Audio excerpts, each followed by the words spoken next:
Hello friends, praise the Lord. 1 கொரிந்தியர் 15:33 நம்ம பார்க்குறோம். மோசம் போகாதிருங்கள், ஆகாத சம்பாஷணம் நல் ஒழுக்கத்தை கெடுக்கும்.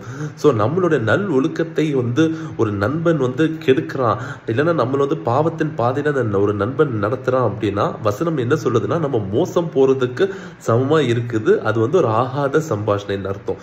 ஒரு உண்மையான நண்பன் நம்மளோட பாவத்துக்குள் போகாதபடி தடுத்து நிறுத்துவோம். அதனால தான் நம்ம நீதிமொழிகளில் 27:6 நம்ம பார்க்குறோம். ஸ்நேகிதன் அடி உண்மை உள்ளதா இருக்கும். ஸ்நேகிதன் சில சமயம் நம்ம தப்பு செய்யும் போது அடிக்கிற அடி ஒரு உண்மையுள்ள அடியா தான் இருக்கும். நம்மளோட சீர்படுத்துவதற்கான அடியா இருக்கும்.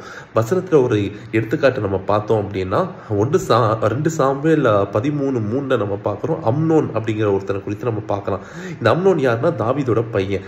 இவனுக்கு ஒரு நண்பன் இருக்கு. அவன் பேர் என்னன்னா யோனதாப். இந்த யோனதாபை பத்தி வேதம் என்ன குறிப்பிட்டிருக்குன்னா இவன் தந்திரவாதி. என்ன நடக்குது அப்படின்னா இந்த அம்னோனுக்கு ஒரு பாவம் செய்யணும், ஆனா அவனுக்கு அந்த பாவம் செய்ய தைரியம் கிடையாது.